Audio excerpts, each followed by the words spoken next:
안녕하세요. 잘대갑TV의 명품 PD 한PD입니다.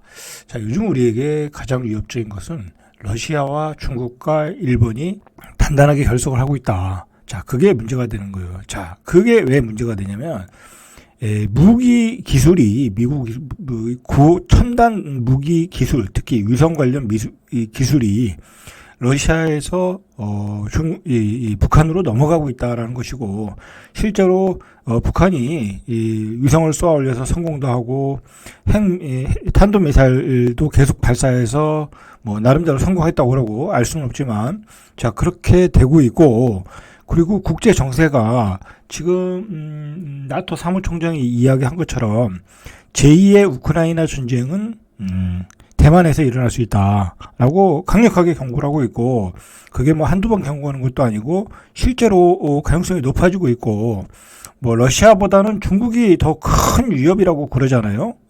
러시아보다는 분명히 중국이 큰 위협이다. 당연한 거죠. 세계 경제 2위예요. 2위 그 나라가. 그리고 세계에서 가장 많은 자원을 가진 나라가 두 개가 붙어 있어요. 러시아와 중국. 그죠? 그리고 그 옆에, 또, 공산 국가들까지 다 뭉쳐있단 말이야. 그렇기 때문에, 우리는 굉장히 이 최전선에 있는 거야. 그것도 강력한 북한이라는 이 아주 역사상 도저히 저렇게 국가가 만들어질 수 없는 이상한 나라가 앞에 휴전선에 버티고 있는 거야. 그러니까 얼마나 우리가 긴장을 해야 되고, 얼마나 우리가 대비를 해야 되고, 우리가 얼마나 준비를 하고 있어야 되는가, 라는 취지에서 제가 지금 방송을 하고 있습니다. 자, 오늘, 미국의 싱크탱크 모르킹스 연구소의 앤드류 이어 선임 연구원이 좋은 글을 발표했어요. 북한이 왜 저렇게 요즘 강경하게 나오고 있는가를 세 가지 이유를 들어서 설명하고 있어요. 자, 아주 권위 있는 기관에서 나오는 거기 때문에 우리가, 새겨 들어야 될 필요가 있어요. 자, 북한이 정권 유지에 유리한 환경을 조성하기 위해 올해 치러질 한국 총선과 미국 대선에 영향을 미칠 수 있다라는 거야. 그러니까 북한이 저렇게 강경하게 나오는 이유 중에 하나는 한국 총선과 미국 대선에 영향을 주기 위해서 저렇다는 거야. 뭐 당연하게 우리가 받아들일 수 있는 거죠. 그죠? 우리 4월 달에 총선이 있고 미국은 11월 달에 대선이 있잖아요. 그리고 지금 바이든 대통령과 미국 트럼프 대통령과는 결이 틀리잖아요. 그죠? 정책 자체가 확 틀리잖아. 북한을 대하는 정책이. 그리고 트럼프는 김정은의 아주 친근한 친구라고 자기가 이야기하잖아. 응? 김정은에. 그렇기 때문에 어떻게 보면 트럼프를 밀어주는 건지는 알 수는 없지만 어쨌든 그런 배경이 있다. 그렇기 때문에 그걸 염두에 둬라라는 이야기예요. 자, 실제로 우리 윤석열 정부도 계속해서 이야기를 하잖아요. 북한이 저러는 것은 총선에 영향을 주고 있는 것이다라고 이야기를 하고 있어요. 우리도 아주 대놓고 이야기하고 있어요. 자, 2020년 북한이 남북 공동 연락 사무소를 폭파한 이후 남북 관계가 이때부터 이미 하락세를 타고 있어요. 그냥 2020년에 그냥 그 개성에 있는 그 공동 사무소를 폭파했잖아요. 자, 그때부터 이제 남북 관계는 균열이 갔다라고 보고 있고, 최근 몇 달 동안에 또 군사 위성 발사, 완전히 요즘 미친 듯이 쏘아 대잖아요. 그죠? 대륙간 탄도미사일 ICBM 이런 시험을 하고 있고, 심지어는 러시아의 그 포세이돈과 같은 핵미사일, 헤일을 발사해서 성공했다고 그러죠. 그런데 그건 알 수는 없는 거고, 어쨌든 우리 정부는 그런 거는 존재하지 않는 것 같다라고 또 알 수 없는 이야기를 하고, 북한은 시험은 했다. 그러나 그 시험은 그렇게 아주 대단한 유력은 아니었다라는 게 또 미국의 또 이야기고, 그러니까 이걸 알 수는 없지만 어쨌든 시험을 했다라는 게 중요한 거 아니겠습니까? 그리고 러시아가 밀어주고 있다라는 게 굉장히 신뢰가 갈 수 있는 부분이죠. 북한의 이야기에. 자, 이 여 선임 연구원은 올해 초 최고인민회의에서 북한 김정은 위원장이 남한과의 통일을 포기하고 주적으로 규정하는 개헌을 촉구한 연설. 자, 이거 개헌을 한다고 하겠죠. 뭐 김정은이 이야기했으니까. 그래서 뭐 남북한의 그 지도 한반도 기도 뭐 교실에서 다 띄고 막 그렇게 사전 정리 작업을 하고 있죠. 자, 이게 쉬운 일이 아니에요. 북한 입장에서는. 그렇지 않겠어요? 또 민족의 정통성이라는 게 있고 역사성이라는 거 있는데 그 역사를 부인하는 거잖아. 그죠? 남북한은 한민족인 건 맞잖아. 그죠? 같은 언어를 쓰고 같은 역사에서 분리가 된 거잖아요. 근데 이걸 분리한다라는 거는 말 그대로 뭐랄까 한반도의 역사를 부정하는 거고, 그리고 이 김정은의 선대 정권, 김일성과 김정일의 유지를 다 거부하는 거야. 사실은 이게 이렇게 하기가 쉽지 않은데 이렇게 할 정도로 뭔가 긴박하다, 그죠? 급박하다라는 이야기예요.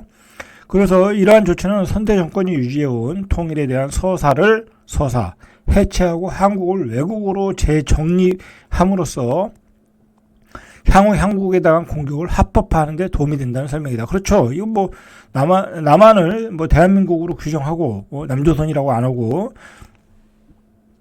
그렇다고 하면 자기들이 뭐 핵 공격을 하던 뭐 재래식 공격을 하던 국지전을 하던 공격 홍보에 대해서는 우리는 합법하다라고 얘기할 수 있는 거죠. 안 그러면 같은 민족을 공격한 거에 대해서는 문제가 될 수는 있잖아요. 도덕적으로. 뭐 사실 그게 중요한 건 아니지만 사실 그게 중요한 건 아니에요. 그죠? 뭐 그렇다고 쟤들이 같은 민족이라고 해서 공격 안 할 놈들도 아니고, 그죠? 어쨌든 이렇게 해놓음으로써 한반도 긴장감을 높이고 있다. 예, 그게 그렇게 하는 거 의도에는 어떤 선거에 대한 선거에 영향을 주려고 그러는 게 아니냐라는 게 연구원의 이야기예요.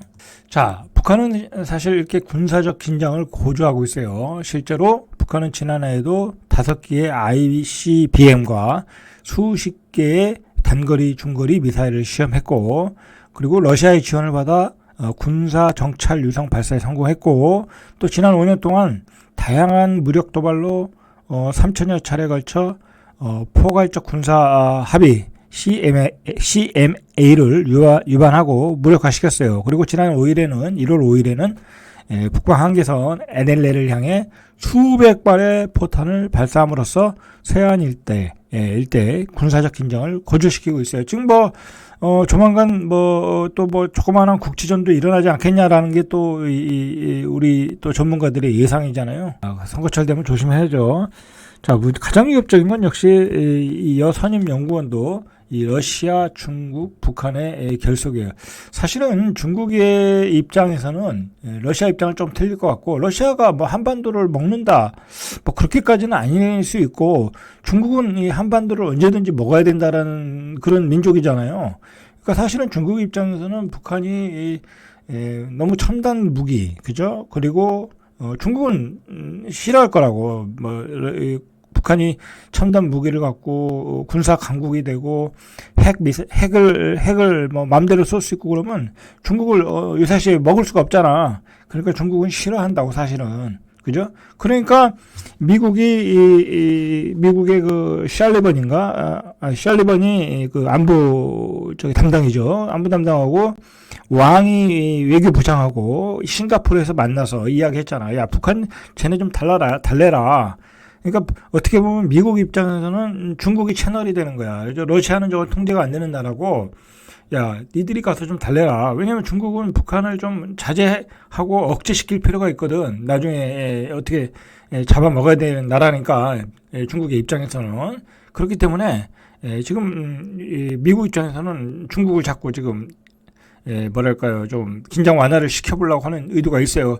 그만큼 미국 입장에서는 굉장히 한반도 상황이 긴장감이 있다라는 거야. 긴장감이 고조되고 있다라는 거야. 자, 우리만 긴장감이 없는 거야, 여러분들. 우리 정신 차려야 돼. 우리 한반도에 긴장이 고조되고 있다. 그런 기사 봤어요? 맨날 나오는 게 뭐냐면 탄도미사일 쏘면 나오고 그거 봐 얘기는 없어. 그리고 정치인들도 한반도에 이런 긴장 완화에 대한 얘기는 거의 하지도 않아. 야당 민주당은 이런 얘기 하지도 않고 걔네들은. 그리고 여당 의원도 그래. 마찬가지야. 전혀 이런 어떤 긴장감이 없어. 맨날 어떤 뭐 쌈박질이나 하고 안에 내부적인 그 국내적인 정치 문제 가지고 쌈박질이나 하고 참 이거 문제가 있어요. 그러니까 문제가 있으니까 제가 이렇게 유튜브를 방송하는 거예요. 저라도 알려줘야 되겠다. 이런 그 좋은 내용들을 여러분들이 알으셔가지고 한반도의 긴장 상황이 어떻게 돌아가나 꼭 아실 필요가 있어요. 이 국제 정세가 어떻게 돌아가나, 러시아, 중국, 북한이 어떻게 협력을 결속을 단단하게 가지고 가고 있는가, 그리고 러시아로부터 북한이 어떤 무기를 받고 있는 건가, 그리고 그런 무기 기술을 받아서 어떻게 그걸 시험하고 있는 건가 우리가 알 필요가 있는 거야. 그리고 우리는 지금 11월 달에 미국 대선이 걸려 있기 때문에 트럼프가 당선이 됐을 경우에는 이게 어마어마한 변화가 있을 수 있단 말이에요. 그렇기 때문에 좀 촉각을 세우실 필요가 있어요. 자, 북한은 이미 러시아로부터 경제적, 과학적, 인도적, 군사적 지원을 받는 대가로 러시아에 재래식 무기를 공급하고 있다. 그러니까 이게 또 이 무기를 공짜로 주진 않겠죠. 그죠? 그러면서 또 달러를 벌어들이고 있는 거야. 루블화를 벌든지 달러를 벌든지. 그래서 북한의 경제가 또 좋아지고 있다는 얘기 있어요. 그죠? 자, 이에 미국 대사관은, 미국 그 백악관은 러시아와 북한의 군사 협력 수준이 전례가 없는 수준이다라는 거야. 이거 전례가 없는 수준이 맞지. 어마어마한 무기를 가져가고 어마어마한 기술을 받고 있고, 특히 이 러시아는 이 위성 기술이 뛰어나잖아요. 그죠? 그 위성 기술을 장악한다는 얘기는 한마디로 상대방의 패를 다 읽고 공격할 수 있다라는 거야. 현대전이 뭐예요? 드론 전쟁 아니야, 드론 전쟁. 그죠? 그 젤렌스키와 그 우크라이나 사령관이 하는 얘기도 그 얘기잖아요. 우크라이나의 강력한 무기가 드론이잖아요. 그 드론을 자유롭게 그리고 정확하게 움직일 수 있으려면 위성 기술이라고. 그죠? 그 위성 기술을 러시아로부터 받고 있다. 우리가 한 수 밑일 수도 있는 거야. 우리도 러시아한테 많이 도움을 받았었잖아요, 예전에. 그죠? 자, 나아가 북중로의 이 축의 성장 가능성, 이게 위협적인 요소라는 거야. 북중로의 축의 성장 가능성이 이게 위협적인 거다. 자, 김정은 위원장에게 이 용기를 주고 이 성장이라는 게 북한의 지정학적 위치를 강하며, 지금 북한이 꽃놀이패를 하고 있다라는 거야. 그죠? 무기만 갖다 주면 기술을 다 주는 거 아니야. 근데 예전에 만약에 중국이 러시아하고 친하지가 않다고 하면, 둘 간에 친하지가 않다고 하면 중국이 뭐라고 그러겠죠, 러시아한테. 야, 무기 주지 말아라, 북한한테. 그죠? 그렇게 얘기하겠죠. 그런데 지금 중국도 그럴 입장이 아니야. 그죠? 왜? 중국도 조만간에 대만을 침략을 해야 되거든. 그러면 러시아와 북한한테 무기를 받아야 돼. 그러니까 중국이 이러지도 못하고 저러지도 못하고 있는 거야. 그렇기 때문에 이 북중로의 축의 성장이 무섭다라는 거야. 이 한반도 이 지정학적 상황에서. 여러분, 이거를 알아야 돼. 이거를 알아야 돼. 옛날에는 중국이 둘 사이를 막았는데, 어떻게 보면 견제를 해줬는데, 이제 견제할 수 있는 세력이 없어져 버린 거야. 그러니까 둘이 옳거니 좋다고 막 무기 주고받고 기술 주고받고 한다 이거야. 그러면서 북중로의 축이 성장하고 있다. 이게 얼마나 위협적인 요소가 아니겠냐고. 그죠? 이런 얘기를 하는 국회의원 놈이 없더라고. 그죠? 이런 얘기를 국회의원이 해야지. 태영호가 하든지. 심각한 거요, 지금. 자, 여선임연구원은 2024년에 북한이 무력 도발을 확대하면서 한반도의 군사적 긴장을 고조시키는데 세 가지 요인이 있다. 자, 그 세 가지 요인이 뭔가 보시죠. 자, 먼저 첫 번째, 김정은 위원장은 남한의 윤석열 정부가 미국과 보조를 마치고 북한에 대해 강경한 노선을 채택하고 있잖아요. 그죠? 그래서 통일은 이제 소용없다고 믿게 되었다고 주장을 하고 있고, 그래서 지난해 이제 윤석열 정부가 국방부와 통일부에 대북 강경파들을 많이 임명한 것도 북한 정권에 대한 위협으로 해석을 해서, 나아가 남북한은 양립할 수 없는 관계를 인식을 하면서 이제 윤석열 정부에 좀 피해를 주겠다 총선에 뭐 그런 것 같아요. 자, 두 번째로는 한미 관계 강화와 한미일 삼국 협력. 요즘 뭐 한국, 미국, 일본이 합동훈련을 하고 있잖아요. 그죠? 자, 이거 어떻게 보면 이제 그 좌파 정부 때는 이 한미일 합동훈련이 없었잖아요. 근데 이거 이 일본하고 왜 없었어요? 그죠? 과거 청산 때문에 그 청산 문제가 해결이 안 돼가지고, 일본하고는 뭐 만나지도 않았잖아요. 좌파 정부가. 어떻게 보면 좌파 정부는 이 한미일 군사 합동훈련을 안 하려고, 그랬던 것 같아요. 그죠? 일본과 친하게 되면은 결국은 한미일이 이 군사적으로 결속이 되고, 그게 북한의 위협이 북한에 대해서 대항하는 군사적인 훈련을 해야 되는데 뭐 그런 걸 염두에 둔 게 아닌가, 뭐 저는 그렇게 생각이 드네요. 자, 북한은 자체 역량을 키우고 러시아, 중국과의 관계를 우선시하는 외교 방향으로 재편하게 됐다고 말한다. 자, 마지막으로 세 번째로 북한 김정은 위원장이 오는 4월 우리 총선이죠. 11월 대선, 미국 대선, 한국과 미국의 선거 결과에 영향을 주려고 이렇게 한반도의 긴장을 고조하고 있다라는 거예요. 자, 이 선임 연구원은 김정은 위원장이 윤석열 정부와 바이든 정부의 북핵 억제 능력이 없다. 제대로는 없다. 윤석열 정부, 바이든 정부는 핵 억제 능력이 없고 계속해서 한반도의 긴장을 높이고 있으니까 쟤들 뽑으면 안 된다. 자, 그런 그 신호를 주고 있다라는 거야. 그래서 진보 진영에 유리하게끔 선거를 끌고 갈 수 있도록 선거에 영향을 주고 있고, 바이든 쟤도 안 된다. 트럼프가 와야 뭐 평화 회담을 할 수 있는 거 아니냐. 이제 그렇게 해서 선거에 영향을 주고 있다라는 게 여선임 연구원의 이야기예요.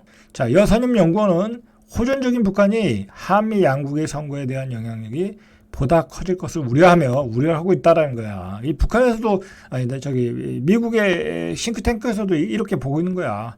한미 양측은 오해를 줄이고 북한의 의도를 오판하는 것을 피하기 위해 지속적으로 정책을 조율하라.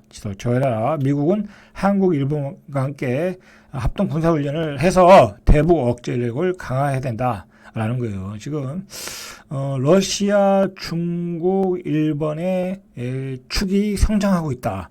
여러분, 그 말을 꼭 기억하시길 바랍니다. 이상 절대갑TV의 명품 PD 한 PD였습니다.